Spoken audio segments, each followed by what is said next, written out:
Olá, o nosso Viva Bem está começando e hoje nós vamos falar de um assunto muito sério que interessa ao público masculino e também ao feminino, por que não? A impotência sexual. O nosso convidado é o médico urologista do Hospital Moinhos de Vento, Caio Schmidt, também preceptor da residência em Urologia da Faculdade de Ciências Médicas de Porto Alegre e membro titular da Sociedade Brasileira de Urologia.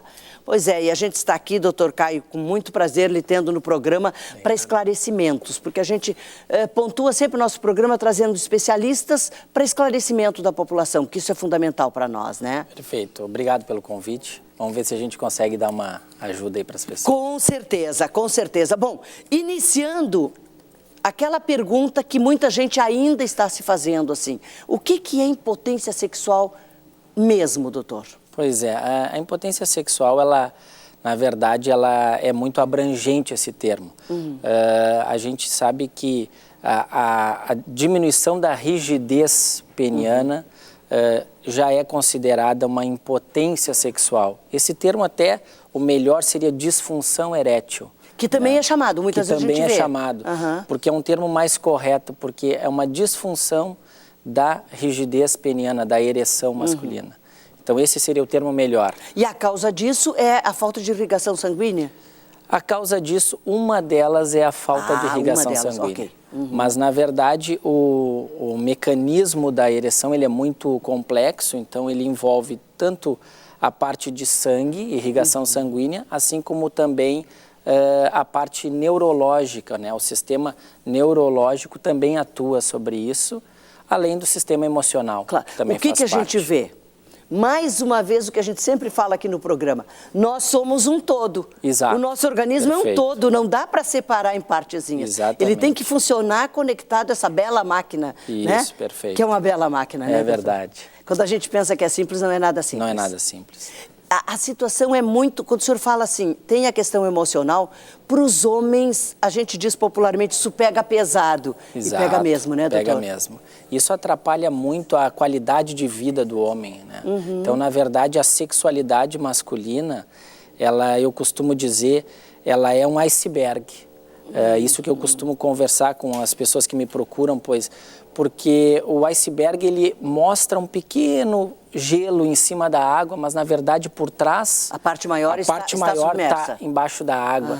Então isso que é importante a gente ter essa noção de que a sexualidade masculina às vezes ela é só um sinal por trás de muitas coisas que aquela pessoa traz para ti.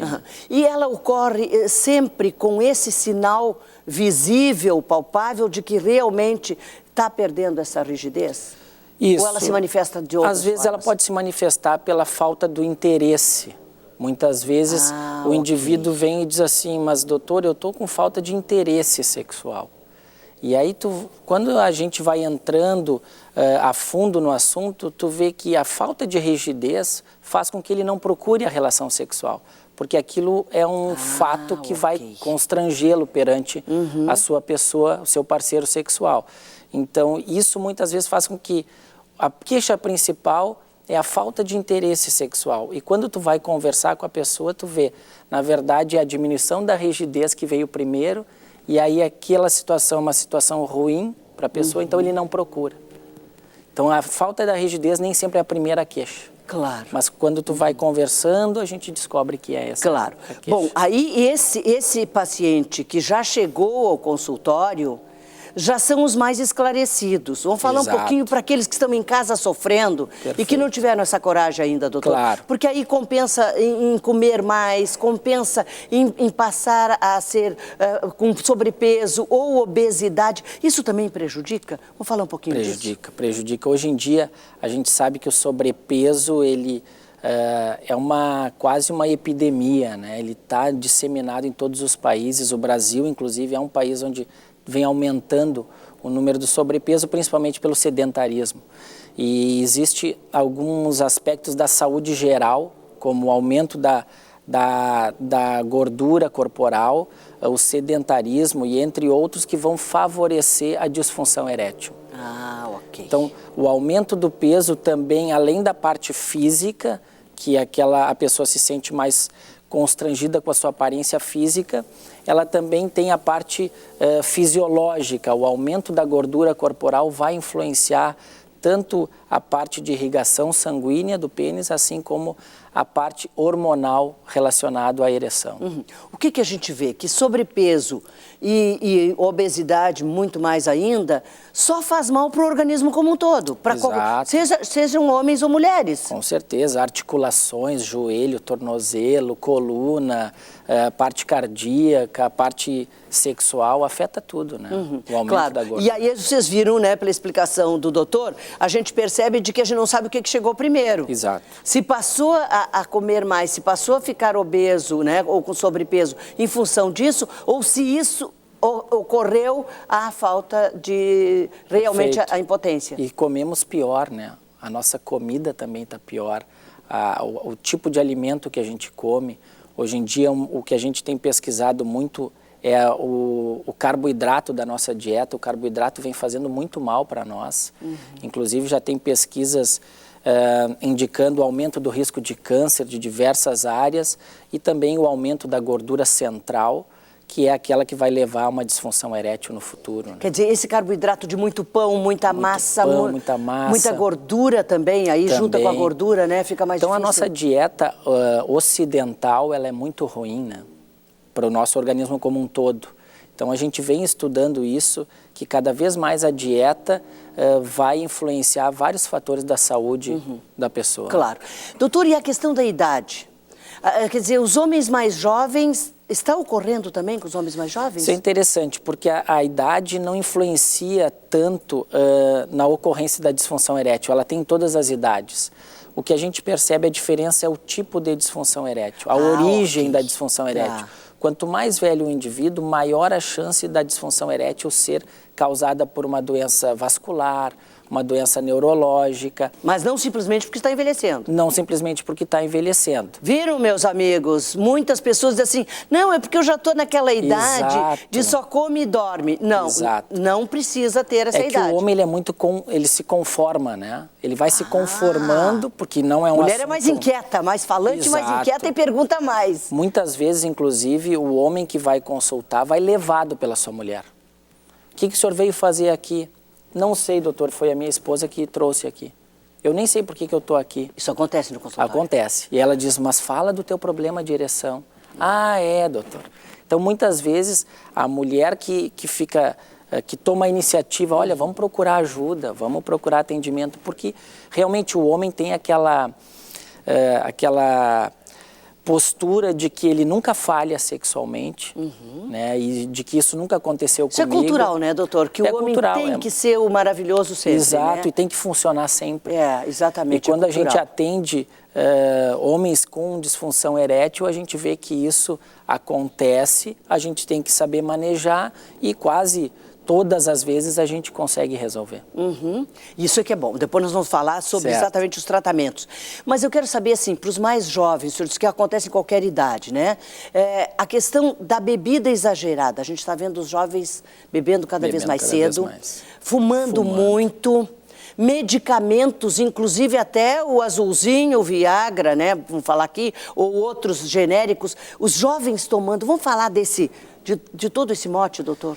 Os jovens, na verdade, todo homem jovem, quando vai começar a sua vida sexual, ele fica inseguro, porque a responsabilidade da relação sexual, como a gente conhece no mundo ocidental, precisa da ereção peniana. Então, sem ereção, parece que a relação sexual não funciona. Então, a responsabilidade é toda do homem. Então, quando o jovem está iniciando a sua vida sexual, ele fica nervoso, fica ansioso e muitas vezes não consegue atingir a sua ereção plena. Porque isso, usando a mesma palavra, atinge diretamente a função. Exato. Perfeito. Está tenso? Está tenso, ansioso, existe liberação de algumas substâncias que são desfavoráveis à ereção.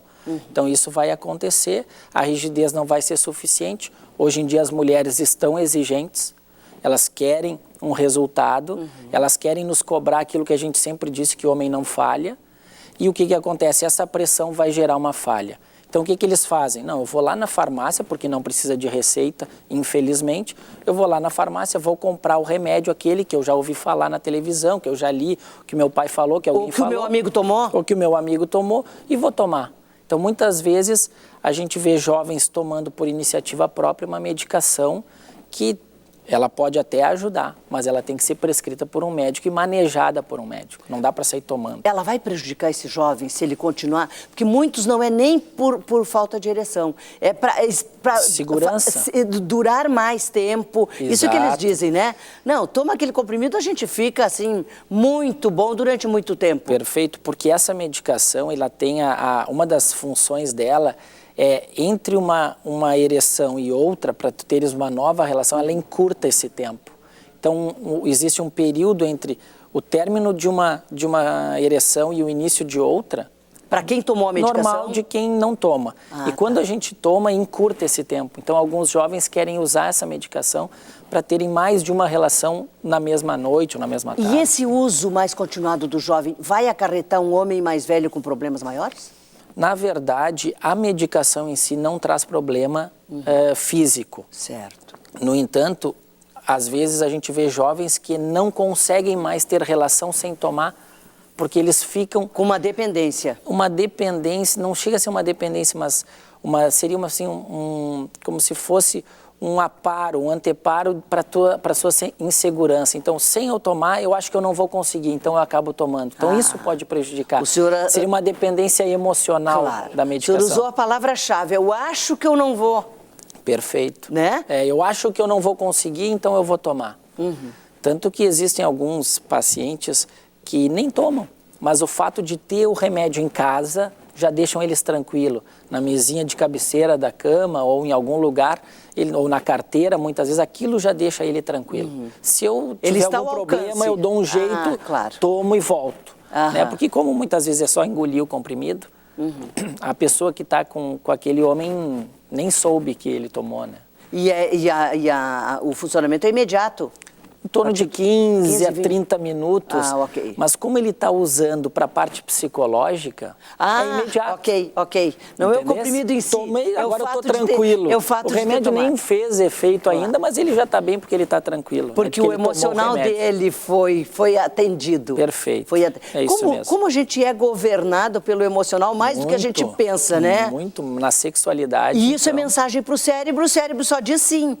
Tem aquela história, né, que diz que Deus e o cérebro só dizem sim. Se eu digo para Deus, a minha vida tá um amor, tá maravilhosa, ele diz sim. E o cérebro também. Se eu digo ela tá uma M, o cérebro diz sim e Deus também. Exatamente. Bom, terminando com bom humor essa primeira parte do programa, porque o bom humor é sensacional para fazer bem para nossa vida em geral. A gente volta daqui a pouquinho para continuar falando sobre este assunto tão importante, tão sério e que é tão benéfico para a nossa vida mais saudável. Nós vamos trazer mais esclarecimento sobre a impotência sexual. Já voltamos.